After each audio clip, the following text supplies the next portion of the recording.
నమస్తే. కథా శీర్షిక విరహోత్కంఠిత. రచన సాకేతపురి కస్తూరి గారు. చదువుతున్నది రాధిక. ఇక కథలో పెడితే, ఉదయం 10 గంటలు. బ్యాంక్ క్యాష్ కౌంటర్ ముందు కూర్చుని డబ్బు లెక్క పెడుతూ యమ బిజీగా ఉన్నాడు చంద్రం. ఆ ముందు రోజు సెలవు రోజు కావడంతో బ్యాంకులో చాలా రద్దీగా ఉంది. కౌంటర్ ముందు పెద్ద జాంతాడంతా క్యూ. అందరి మొహాల్లోనూ పని త్వరగా తగుల్చుకుని వెళ్ళిపోవాలన్న ఆతృత. సరిగ్గా అలాంటి సమయంలో, ఇదిగో సార్ మీకు పర్సనల్ టపా అంటూ ఒక కవర్ తెచ్చిచ్చాడు ప్యూన్ రంగనాథం. అలవాటైన పనిని చకచకా కానిస్తూనే ఆ కవర్ వైపు చూశాడు. అపరిచితమైన దస్తూరి, గుండ్రటి అక్షరాలు. అది ఒక ఆడపిల్ల చేతి వ్రాత అని గ్రహించేసరికి మనసు ఆనందంతో గది తప్పింది.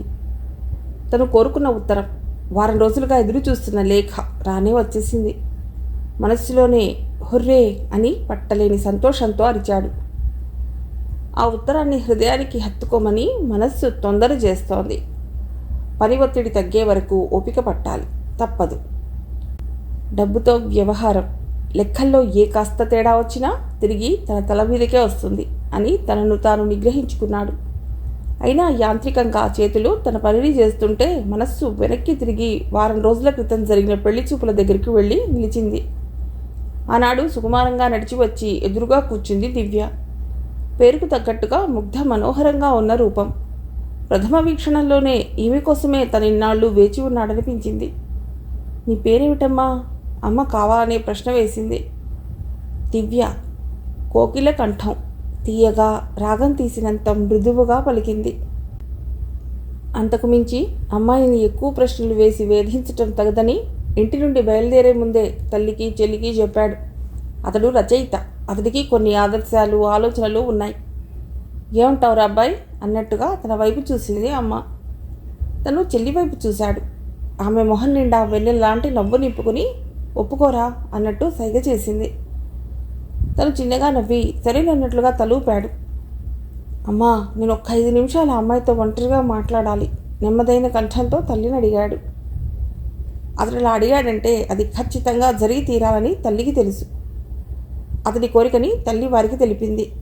కొద్దిసేపు అవతలి వారిలో వారు చర్చించుకుని చివరికి సరే అన్నారు. ఒంటరిగా అంటే అమ్మాయిని మీతో బయటికి పంపము, అది మా సాంప్రదాయం కాదు. అయితే రోజులు మారాయి కాబట్టి మీ మాట వినవలసిందే. మా పెరట్లో మామిడి చెట్టు కింద దివ్య ఉంది, వెళ్ళి మాట్లాడు బాబు అని చెప్పి, వెళ్ళదా అతనికి ఇల్లు చూపించు అని మనవడికి పురమాయించింది దివ్య బామ్మగారు. వాడు తనకి కాబోయే బావమర్ది కాబోలు. ఇల్లంతా తెగ తిప్పి తనతో పాటే పెరట్లోకి రాబోతుంటే, మాధవ ఒకసారి ఇట్రారా అంటూ ఎంతో గడసరిగా మనవడిని పిలుచుకుంది బామ్మగారు. తను ఒంటరిగా పెరట్లోకి అడుగుపెట్టాడు. అతడిలో ఒక రకమైన ఉద్విగ్నత, ఉత్సుకత. కొద్ది దూరంలో నీరెండలో మామిడి చెట్టు నీడన నిల్చుని ఉంది దివ్య. పాల సముద్రంలోని తెలుపును, మందారంలోని ఎరుపును కలబోసినట్లుగా ఉన్న వంటి ఛాయ. రామప్ప ప్రాంగణంలో నిలిచిన శిల్పసుందరిని బిర్లావాడు మెచ్చి పాలరాతితో చెక్కిస్తే ఇలాగే ఉంటుందేమో అనిపించే శరీర సౌష్ఠవం. ఆమె తన ఆగమనాన్ని క్రీగంట గౌరించి సిగ్గుతో వైదొలగి అటు తిరిగింది. ఆ తిరగటంలో కృష్ణవేణి తరంగంలా భుజాల మీద నుండి జారి నడుమును దాటి పిరుదులని ముద్దాడుతూ కదిలిన నల్లటి వాలుజడ. ఆ జడ నిండా తెల్లనైన స్వచ్ఛమైన నవవధువు లాంటి మల్లెలు. నెమ్మదిగా నడిచి వచ్చి ఆమెకి అభిముఖంగా నిలబడ్డాడు. తన జీవితంలోకి ఆహ్వానించబోయే అమ్మాయితో మొదటిసారి మాట్లాడాలంటే కలిగే సహజమైన తత్తరపాటు. 5 నిమిషాల వ్యవధిలో ఆమె మనసు తెలుసుకోలేకపోయినా ఆమెకు తను నచ్చాడో లేదో అన్నది ఆ నోట వినాలన్న ఆతృతతో, నేను నచ్చానా దివ్య? తడారిపోతున్న కంఠంతో చిన్నగా అడిగాడు.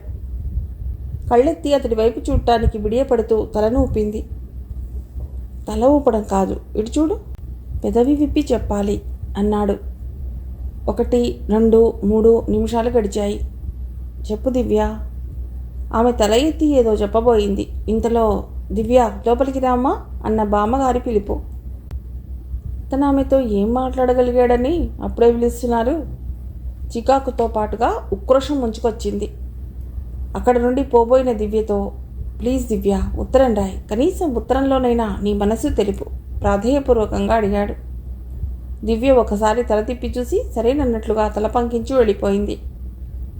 ఆ ఒక్క చూపే చాలు గుండెల్లో శతకోటి ఆశాదీపాలను వెలిగించి ఆమె ఉత్తరం కోసం నిరీక్షించేలా చేసింది. చంద్ర తన ఆలోచనలలో నుండి బయటపడి జవాబులోని ఉత్తరాన్ని ఆప్యాయంగా తడుపుకుంటూ చుట్టూ చూశాడు.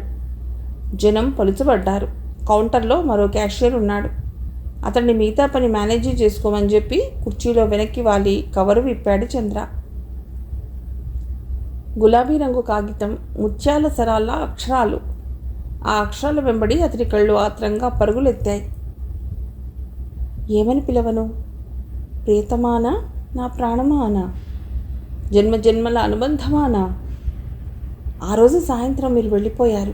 పోతూ పోతూ ఇక్కడ ఏ సమ్మోహనాస్త్రాన్ని సంధించి వెళ్ళారో, ఏ అందమైన రహస్యాన్ని విప్పి నా పరువానికి జత చేసి వెళ్ళారో కానీ వెలుతురు రేఖల నా గుండెల్లో జొరబడి నా చుట్టూ ఉన్న ప్రపంచాన్నంతా ఆక్రమించేశారు.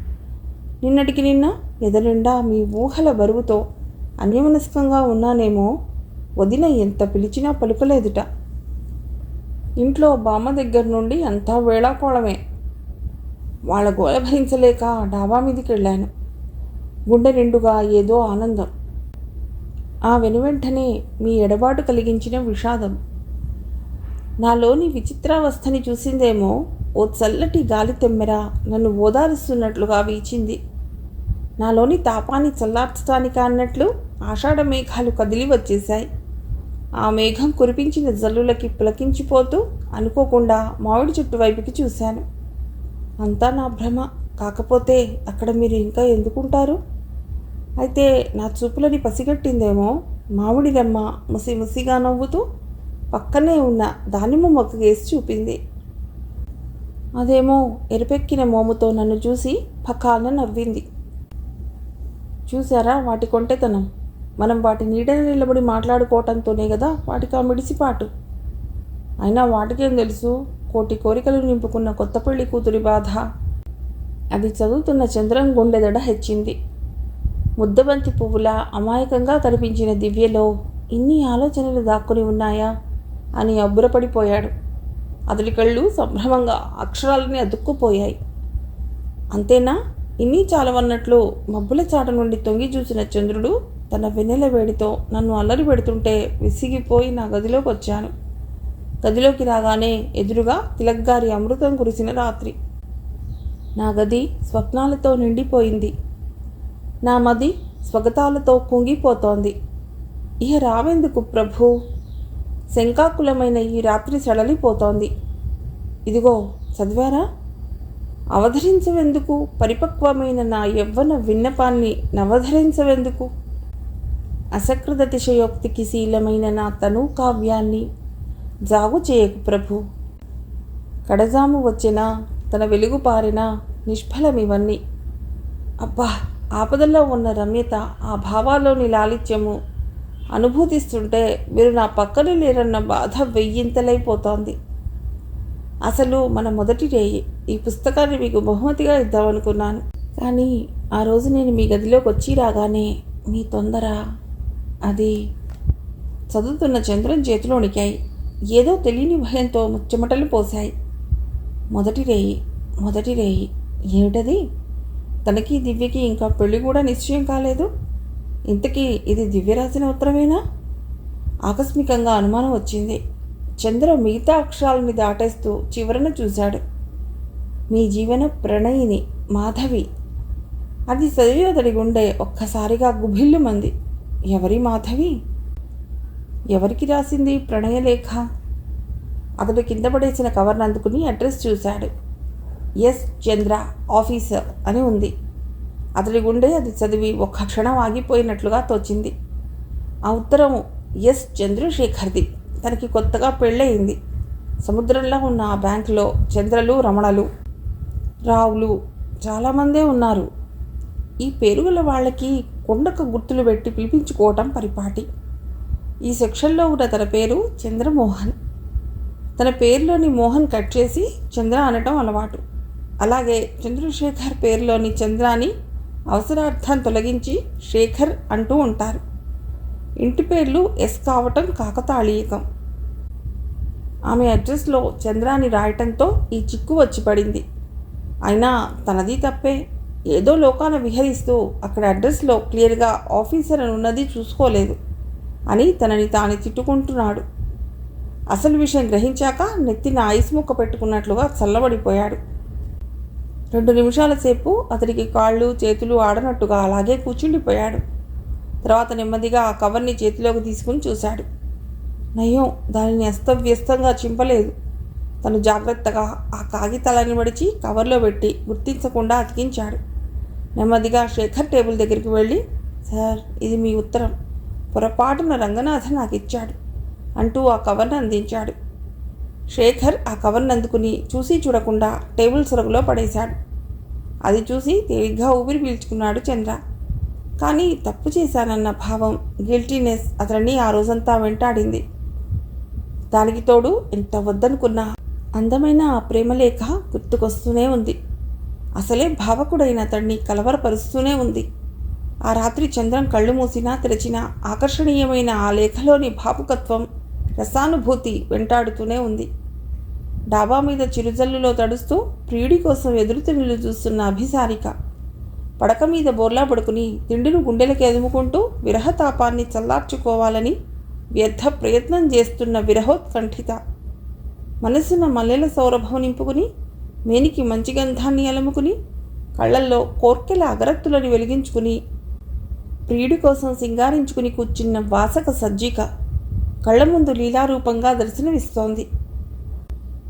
పరాయి స్త్రీని గురించి యోచించటం తగదని ఎన్నిసార్లు మనస్సుని సర్ది చెప్పినా హృదయాన్ని అలరించిన ఆ లేఖని మరవటం సాధ్యం కావటం లేదు. కొన్నాళ్లకి తనకే పెళ్ళవుతుంది. దివ్యలోనూ ఇంతటి భావకత్వం ఉంటే తనంతటి అదృష్టవంతుడు ఈ పృథ్వీ మీద ఉండడు అనుకున్నాడు. ఆ మరునాడు నిద్రలేక ఎర్రబడిన కళ్ళతో బ్యాంక్కి వచ్చాడు చంద్ర. అతన్ని చూస్తూనే, చంద్రగారు ఇలా రండి అంటూ పిలిచాడు శేఖర్. చంద్ర కాళ్ళు చల్లబడిపోయాయి. అతడు ఆ ఉత్తరాన్ని తను చింపి చదివాడని గ్రహించుంటాడా అన్న ఆలోచనతో గుండె జారిపోయింది. అతడు భయపడుతూ శేఖర్ టేబుల్ దగ్గరికి వెళ్ళాడు. చంద్రగారు, మీకు ఇంట్రెస్టింగ్ న్యూస్ అన్నాడు. శేఖర్ అతడి చేతిలో నిన్నటి కవర్ని చూసి తడారిపోయిన గొంతుతో, చెప్పండి అన్నాడు. మా మిసెస్ రచయిత్రి. ఆమె ఇక్కడికి వచ్చాక మీకు పరిచయం చేద్దాం అనుకున్నాను. కానీ ఆమె రాకముందే ఆమెని గురించి తెలుసుకునే అవకాశం మీకు. ఆ తర్వాత అతడు ఏమంటున్నాడో కూడా వినిపించలేదు. తల గిర్రుమని తిరిగిపోయింది. అయిపోయింది. ఈ రోజుతో బ్యాంకులో నా పరువు గోవిందా. చంద్ర ఆలోచిస్తుండగా, ఇదిగో ఇది చదవండి అంటూ ఆ కవర్ను అందించబోయాడు. సార్, అర్థం కానట్లుగా చూశాడు చంద్ర. ఇది నా మిస్సెస్ రాసిన కథలోని కాగితాలు అని మర్చిపోయి నాకు పోస్ట్ చేసినట్లుంది. ఇవి చూడండి అని అతడు అంటుంటే నిజంగా షాక్ తింటూ, అవి అవి మీరు చదివారా సార్ అన్నాడు. ఏదో కొద్దిగా చదవటం కాదు, చదవటానికి ప్రయత్నించానంటే బాగుంటుంది. నాకు ఈ కథలు అవి అంటే అస్సలు ఇంట్రెస్ట్ లేదు. పైగా నేను తెలుగులో యమాపూర్. అతడంత తేలిగ్గా చెప్తుంటే అతడి వైపు జాలిగా చూశాడు చంద్ర. నిన్నటి రోజంతా తనలో ఎంతో మాధుర్యాన్ని నింపి గుండెలో అలజడిని రేపిన కాగితాలు అతడి చేతిలో పడి తన విలువని కోల్పోయాయి. అతడి జీవితంలో ఎంత ఆనందాన్ని మిస్ చేసుకోబోతున్నాడో తెలిసి బాధ వేసింది. అది కథ కాదు స్వామి, మీ ఆవిడ నీకు రాసిన ప్రణయలేఖ అని చెప్పగల సాహసం చేయలేక ఆ కాగితాలని పట్టుకుని తన కౌంటర్లోకి వచ్చి కూర్చున్నాడు. అప్పుడే రంగనాథం వచ్చి, సార్ మీకు టపా అంటూ ఒక కవర్ ఇచ్చి వెళ్ళాడు. కవర్ విప్పాడు. అది దివ్య నాన్నగారు రాసిన ఉత్తరం. తనకి దివ్యకి పెళ్లికి హాయపరిచామని తమ ఆనందాన్ని ప్రకటిస్తూ రాశారు. ఆ కాగితంలోనే కిందుగా దివ్య 4 వాక్యాలు రాసింది. అందులో సారాంశం, పూజ్యులైన అత్తగారు వచ్చి వెళ్ళారని, తన BA రిజల్ట్స్ వచ్చాయని, ఇంగ్లీష్లో తక్కువ మార్కులు వచ్చాయని, టైప్ క్లాసులకు వెడుతున్నానని రాసింది. అది చదివిన చంద్రం మదిలో స్వప్న సౌధం కూలిపోయింది. గుండె గదిలోని ఆశ అడియాసై రాలిపోయింది. అతడి కళ్ళ ముందు తిలక్ విరహోత్కంఠిత. ఎన్ని సరదాల అగరత్తులు వెలిగించుకున్నాను, ఎంత కాంక్షా శ్రీగంధము మేనలది కొన్నాను. కథ సమాప్తం.